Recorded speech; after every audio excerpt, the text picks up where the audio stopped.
Hey, welcome back to my basement. This is Jeremiah, and today I want to talk about something that you're probably doing because everybody does it, that is likely hurting your career and, in fact, maybe hurting your life in general. I was watching something, the new Dune movie just came out, so it's November 2021. Dune. I read the books when I was younger. Big fan. Very excited about seeing Dune. Well, I was watching someone on YouTube talk about the Dune movie, and he was going into rather to the Dune book, and he was kind of going into detail. It just sort of reminded me about one of the things I want to talk about today, which is escapism. And the second thing I want to talk about, I don't have a word that encompasses it, but we'll get to that in a second. So part of being a man, and this is directed at men. The vast majority of people who watch my channel are men. There are some women, and please listen, but this is mostly directed toward men. Men tend to want to prove ourselves through our accomplishments. Men tend to gain a sense of self-worth through our accomplishments, the things that we do and create, and the way that we impact the world around us. Very quickly, if you think about it, when a young man, a boy, is becoming a man, in those teenage years. Now, I live in the United States, and I think about when I was a teenager and I got my first car, which was a pickup truck. I spent a couple I think I spent a couple $1,000 putting a stereo system in my beat up pickup truck. Why would I do that? Why would I spend all this money first on a car and then second on a stereo system? I worked hard for that money to put it on a stereo system, and I'm not even the kind of guy that really loves music. But you know what I wanted? I wanted what all young men want. I wanted the world to notice me. I wanted to say, hey, I'm here and I am having an impact on the world. Because that's what men want. We want to have an impact on the world. So I would blast my booming bass stereo system that made as much sound from the speakers as it did from rattling my beat up truck. Now, at the time, that's not what I was thinking. I wasn't thinking, oh, I want to bother people and I want to, distract people from their day or be an annoyance. But as I drove around, I felt a weird sense of pride because I was impacting the world. I wasn't really impacting the world, but I felt like I was. And that's all because we as men, that's how we express ourselves. That's how we get that sense of self-worth, is by impacting the world around us. The problem is, with modern society, making a real impact on the world is incredibly difficult. The vast, vast majority of people, they get up, they go to work, they work to make someone else rich with the hopes that they can just, pay their bills and get by.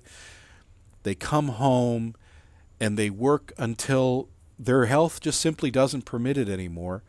If they're one of the lucky ones, one of the few, they've managed to save up money and they can retire with some comfort and dignity. Excuse me. But many people don't have that, and they end up, like people I know who worked hard their whole lives and end up relying on the government after retirement. If they, and usually they retire because they simply cannot work anymore. So that's the world we live in. And yet, inside of us, we have this need to impact the world. And we look out at the world and we see that it's so hard, it's so daunting to do. Now, what does this have to do with your career? Well, it is that desire to make an impact that is going to drive you in your career.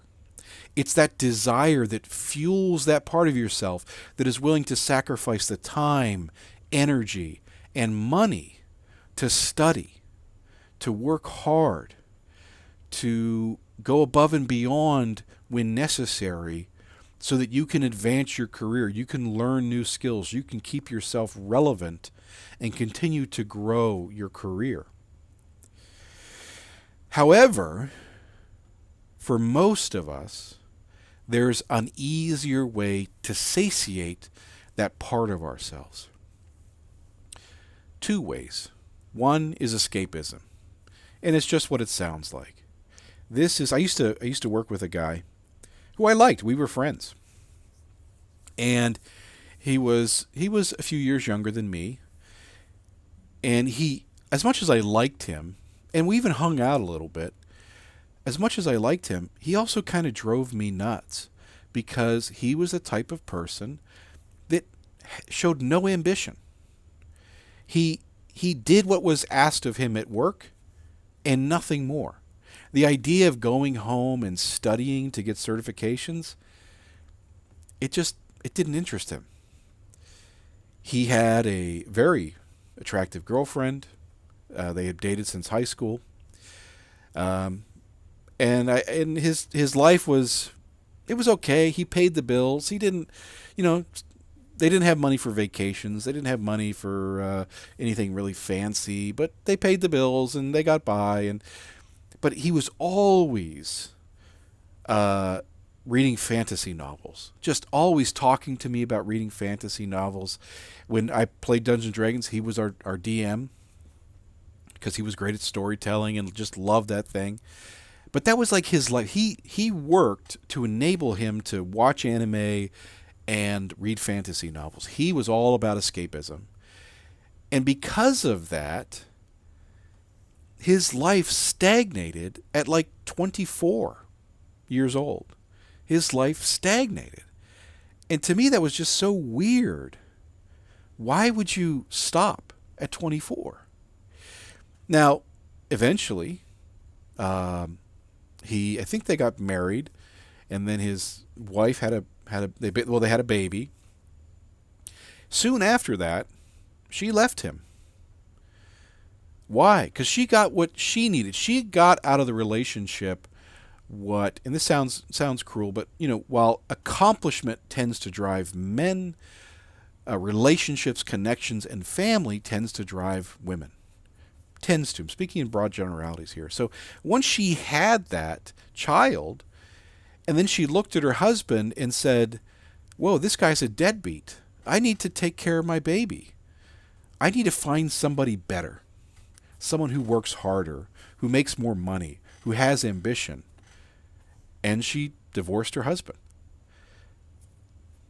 Now, interestingly, once she was gone, suddenly, well, not suddenly, there was the period of anger and resentment and whatever. But once he kind of got over the divorce a little bit, which takes time, then he started talking to me about certifications, advancing his career.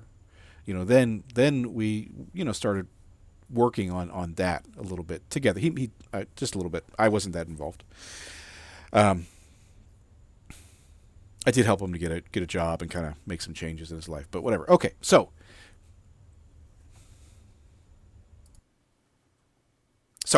another quick example of this, and this kind of feeds into the next thing I'm going to talk about. But when I was younger, and I was actually in school, I was friends with this guy, and we went to church together.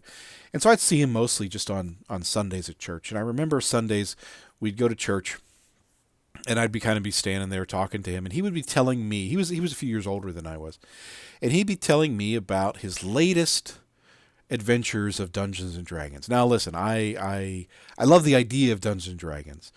I struggle with playing because it's hard for me to find a group of players who kind of match my personality and whatever. So I haven't actually played it that much. I've always loved the idea of it. I just don't play it that much. But anyway, so we'd be talking, and he'd be telling me about these adventures as if they were happening to him, about how, oh, I did this, and then I did that, and then I solved this puzzle, and then I beat up this guy, and my axe did this, and like, to me, I was still pretty young at the time. Like, that was just amazing. It sounded so cool. But even then, I recognized, like, dude, none of this is real. You didn't do any of that. Like, that's a fun pastime. I've never heard you say a single thing about what you're doing in real life. Like, what have you accomplished? What have you done? Like, how's school going? Like, we didn't talk about that stuff. We only talked about this fantasy world. Because the fantasy world was easy. It was easy to feel strong and powerful, like he was making a difference, like he was impacting the world, but it was all fantasy. And today we see this in the realm of video games. And this is where the second thing I want to talk about. So the first is escapism, and the second is, I guess it's also a form of escapism, but it's different. Video games are different. Why? Because with video games, which I love, I just don't allow myself to play it anywhere near as much as I want to. Usually, once a year, I will take the time to play a game. I will say, okay, for the next week or two, I'm going to spend my free time playing this game. But then that's it. That's it. I just don't play games other than that. And the reason why is because this. When you're playing a video game, what are you doing? Well, you're usually, in most games nowadays, almost all games nowadays are some form of role-playing game. You're always advancing your character, getting new skills, unlocking new items and powers and whatever, getting new weapons. So when you play, there's this feeling of accomplishment. There's a feeling that you're advancing. I used to play World of Warcraft. I loved World of Warcraft. And I will admit that I got a little bit too much into World of Warcraft. And it actually hurt my career because it met that part of myself that needed to get out there, to advance myself, to improve myself, to assert myself. That need was met by playing World of Warcraft. The problem was, after hundreds of hours of playing that game, when I finally stepped away from the game, I didn't get to bring any of that accomplishment with me. I used to work with a guy who, we weren't really friends, but we kind of got to know each other. We worked in the same company, and we both played World of Warcraft. Now, even while I was playing, I was still working on my career. I was still studying and doing things, just not at the pace that I used to. Everything like that slowed down, and I spent way too much time playing this game. Now, this guy, and this is going to sound judgmental, and I'm sorry, but it's true, okay? It might sound judgmental, but it's true. He worked in the warehouse. He did not make very good money. He was a laborer, effectively. You and I, we work with our minds. In IT certification, this is how we advance ourselves. We learn, we grow mentally. And because of that, really, the upper limit is much, much higher than if you just work with your hands. He worked with his hands. He worked in a warehouse. He moved boxes around, and he was paid accordingly. His life was not good. He had no success with women. None.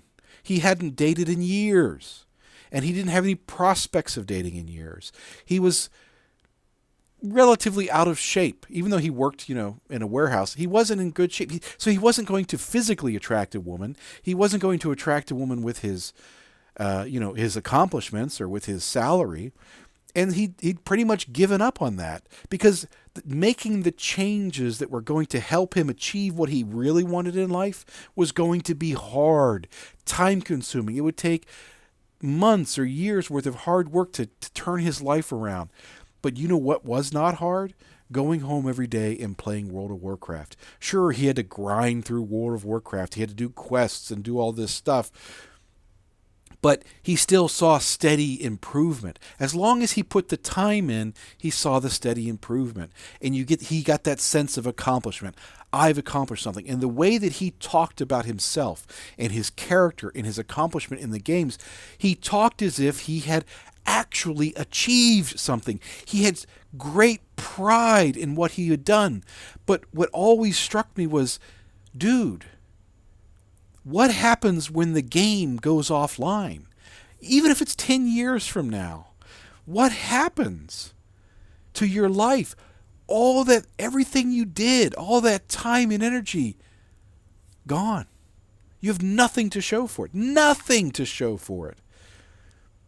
Meanwhile, his life would just continue to deteriorate. So that is my message to you. Friends, gentlemen, you must limit escapism. You must limit the false sense of achievement that comes from games and such things. Use that energy to actually improve yourself. Use that energy to actually change your life. And when you do that, you're going to find that you are attracting better jobs to yourself. Not through some mystical means of the law of attraction or some bullshit like that. You're going to bring these things into your life because you're working hard to do just that. You're going to attract the opposite sex or the same sex, if that's what you're looking for. I don't care. You're going to attract partners, a mate, someone to love into your life. Why? Because you have worth. You're accomplishing things. You've done things. When someone looks at you, they're going to say, hey, that person, they got it together. They're smart. They're hardworking. They're making money. They're going places. And you know what? Those are really attractive qualities. So, and just on that note, I just want to add this real quick on that note, because I see all these things online about, there's all this whole movement about men who are just angry at life, and they're angry at women because it's hard to find a woman. And so they just really, they rant and they bash women and they talk about how horrible all women are. And it's so stupid. I'm sorry. If you're one of those people, you're stupid. You just are. Look, you got hurt by a woman. We've all gotten hurt by a woman. Get the fuck over it and make yourself better and find a better woman. I'm a fat guy. Look at me. This is what I look like. I'm at best average. I'm not particularly good looking. And I'm fat. And I've never had trouble dating. Ever. I think I'll make a video about some of my dating strategies. But that aside. But why? Why? How could I attract women? And not just women. Beautiful women. Successful women. Women who make great partners. How? How could I do it as a fat guy who isn't particularly good looking? Well, it's because I had something to offer. And it wasn't just my Call of Duty profile or the skins that I've unlocked. It wasn't my my collection of virtual trading cards that, will disappear into the ether whenever that company goes out of business or they shut the game down. Real things to offer. So that's my advice to you. For your life, for your career, don't allow yourself to fall into the trap. Pull yourself out. It's fun to escape. Listen to a novel when you're at the gym. Listen to a novel when you're driving. It's great. It's fun. Why not use some of that time for enjoyment? You want to play video games? Absolutely. Play video games within reason. Either you set yourself a goal like, I only play on the weekends, or I only play on Saturday night, or do like I do when there's the big game that you've been waiting for comes out, play it for a couple weeks. Set it aside and get back to the real world. There you go. That's my advice. I hope it does something for you. Hey, this is Jeremiah. I'll see you in the next one.